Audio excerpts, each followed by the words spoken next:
tabú, pues no existe. Existe en el estatuto orgánico, pero en la práctica ellos lo eliminaron para hacer el desastre que han venido haciendo en el IPAME, donde han pasado 14 juntas y ninguna de ellas ha presentado un informe. Es decir, nadie sabe qué es lo que ellos han hecho con esa cantidad de millardos de recursos que le entra al IPAME, porque el IPAME, y lo hemos dicho cantidad de veces, el IPAME no es del gobierno, el IPAME es un instituto de previsión social de los educadores. Todo el patrimonio del IPAME es de los educadores. A nosotros nos quitan, por decirlo de alguna manera fuertemente, el 6% de nuestro salario quincenal precisamente para desarrollar las políticas del IPAME. Ustedes exigen entonces y demandan que se cumpla el servicio. Estamos planteando eso. Tenemos el problema también de las prestaciones sociales. Es un problema también fundamental. Las prestaciones sociales, el gobierno ha venido cumpliendo últimamente con eso. Pero ¿qué ocurre? Bueno, que parece que sacan algunos con pinzas. Algunos son del 2007 y no le han entregado sus prestaciones sociales.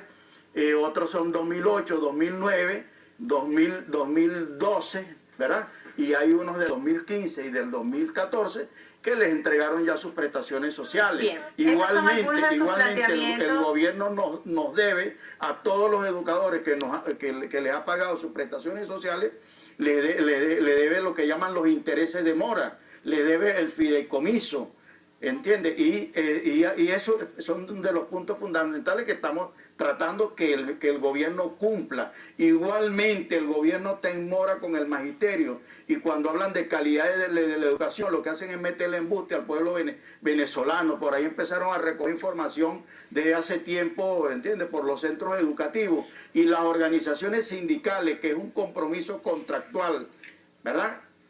Les entregamos a la ministra Hanson en el 2012 una propuesta para el reglamento provisorio de ascenso a la carrera docente, y eso está en letra muerta. Ahora, profesor, son algunos de sus planteamientos y de sus exigencias, por supuesto, serán planteadas directamente con el Ministerio de Educación.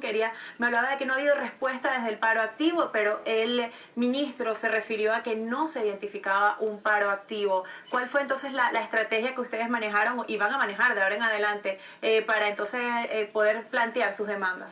Sí, bueno, el ministro va a decir siempre lo contrario, ¿no? O sea, estamos acostumbrados en este país a que los personeros fundamentales mienten. Es decir, el ministro sabe, y todo el pueblo venezolano sabe, que se produjo un paro activo. Lo único es que las características del paro activo muchas veces no aparecen en una norma, no aparecen en una ley, porque es una estrategia sindical, ¿verdad? Que nosotros desarrollamos una estrategia sindical según la cual era un paro activo estando en los centros de trabajo. La información fundamental se daba en el aula. Un educador le dio la información a los alumnos, le dio la información a los padres y representantes, y le dio la información al resto de los educadores. Y ¿cuál fue la reacción? Fue efectivo, querían saber si fue efectivo, cuál es la respuesta también que le dan, por otra parte, los padres, los estudiantes. ¿Qué apoyo presentan ustedes ante estas demandas? ¿Y qué se puede hacer? También que han dicho, digamos, en las instituciones educativas para mejorar las condiciones de los profesores. Mira, ahí fundamental, recibimos el apoyo a nivel nacional, a lo largo y ancho del país. Recibimos el apoyo de los padres y representantes y del resto de la comunidad, y recibimos el apoyo de los educadores, del personal administrativo y obrero de los centros educativos. Eso lo han manifestado por diferentes vías, pues. Incluso ese mismo día, bueno, algunos educadores también fueron a protestar a las puertas del Ministerio de Educación por temas diversos, lo que tiene que ver con el ajuste salarial, lo que tiene que ver con las mismas prestaciones sociales, lo que tiene que ver con el problema del IPAME y el HCM. Eso, algunos fueron a las zonas educativas. Sin embargo, la línea de la coalición sindical era dar la información, sensibilizar. Toda la vida el pueblo venezolano ha apoyado la lucha de los educadores. Muchas veces las trabas estaban por el tipo de acción sindical. Por eso no decidimos no paralizar las actividades de clase. Las actividades de clase se dieron normalmente con la característica de que en los centros de trabajo se discutió, se habló y se informó. O sea que en conclusión fue exitoso el paro activo. ¿Qué tenemos que hacer? Bueno, tenemos que seguir analizando. La coalición se reúne este lunes y vamos a discutir y a evaluar la situación del paro activo y tenemos que anunciarle al país que vamos a seguir analizando y decidiendo acciones sindicales magisteriales, tratando por supuesto de mantener lo que se llama la paz escolar, mantener la tranquilidad, no crear problemas en los centros de trabajo, porque esa no es nuestra intención. Nuestra intención es hacer un reclamo, incluso también respetándole el derecho a los muchachos o a nuestros alumnos a recibir ese proceso pues, de clase, ese proceso de enseñanza-aprendizaje. Para agregar también, recuerden que los centros de trabajo, muchos de ellos tienen dificultades en la planta física, tienen dificultades en la dotación. Tenemos también educadores que ustedes saben que eso se ha denunciado cantidad de veces, que cada vez que se produce un aumento del salario mínimo, muchos de ellos quedan por debajo, lo que es el docente 1, docente 3, casi hasta el docente 4 están quedando por debajo del salario mínimo.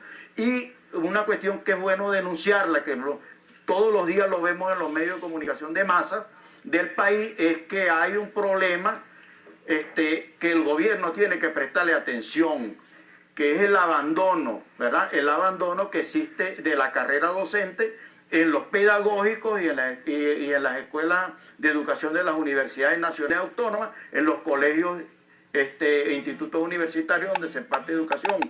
Incluso las universidades privadas, bueno, nadie quiere inscribirse. No tanto por los costos, sino el problema es que el gobierno no hace ningún incentivo. El gobierno prefiere tener los dineros, regalarlos, gastarlos en campañas publicitarias, en propagandas políticas, con el cuento ese de que el imperio va a invadir y el educador, que es un apoyo fundamental, que lo necesitamos. Nosotros necesitamos el educador reivindicando lo que es importante en el país, que es la protección del país y la lucha para defender el país. Pero para eso, ¿verdad?, el educador tiene que tener un salario digno, que de paso es de tipo constitucional, es de tipo laboral por la Ley Orgánica del Trabajo y también es de tipo contractual, sí, por la vía de la cláusula 6 del segundo y tercer contrato colectivo del magisterio. Sí, Felipe, vamos a ver un poco la participación de la audiencia a través de hashtag #ENEducación, @EntreNoticiasGB. Nos dice Neyat, dice, los docentes somos el principal pilar de este país. Todos los empleados pasan por manos de un docente. Esto también lo dice, por supuesto, él en su condición de docente. Noema Rivas también denuncia el mismo problema con el HCM de educación. Lo tenemos en el Poder Judicial, FASDEM. No se pagan las clínicas o no pagan a las clínicas.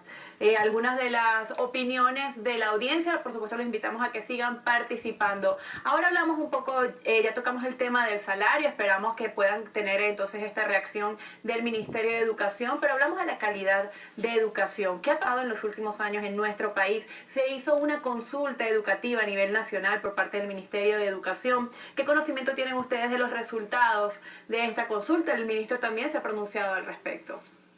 Es fantástico este tema porque precisamente el resultado de la consulta le dijo al ministro, y él tiene todos los análisis y los estudios, le dijo que el educador debe recibir un salario mejor que el que tiene, un salario digno, porque es el punto fundamental. O sea, el punto fundamental de esa consulta es que se mejore la calidad del docente. Por supuesto, no solamente en su cuestión académica, que el docente en Venezuela sabemos que es un estudioso permanente. Bueno, ese reúne dinero de donde no tenga para inscribirse en las universidades, hacer los posgrados e incluso en las universidades privadas.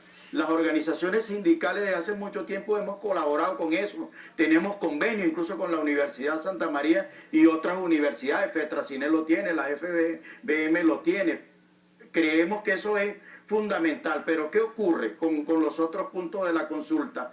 El gobierno es el culpable del desastre en materia educativa en los centros de trabajo, porque el gobierno agarró lo que se llama el reglamento del ejercicio de la profesión docente y le quitó prácticamente algunos contenidos. Él sigue vigente, pero en lo fundamental no se aplica, que eran las juntas calificadoras para el ingreso a la promoción y el ascenso a la carrera docente. Significaba que a los centros educativos, quienes ingresaban y quienes iban a dirigir ese centro educativo, tenían la mejor calidad académica, no solamente de Venezuela, sino incluso hasta del mundo. Eran los mejores quienes iban a dirigir un centro de trabajo. ¿Y qué ocurre? Bueno, eso lo dejaron en letra muerta, empezaron a ingresar educadores y otras personas al sistema educativo que no tienen credenciales, y entonces colocan y siguen colocando de directores, subdirectores, coordinadores a personas que no tienen los credenciales elementales para dirigir un centro educativo. Y por supuesto ahí es parte del caos, porque un educador que esté en un centro de trabajo, eso lo sabemos, eso lo sé yo también y lo he vivido.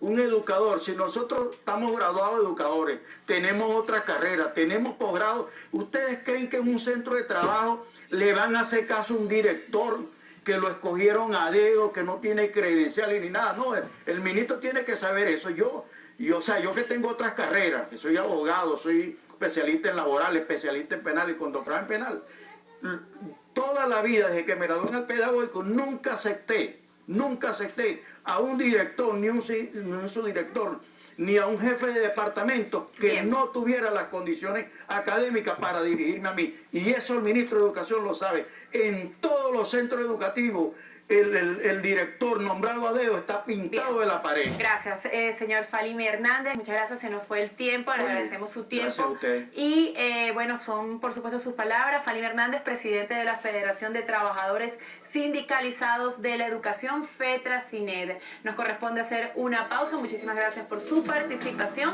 Cambiamos de tema y pasamos a los temas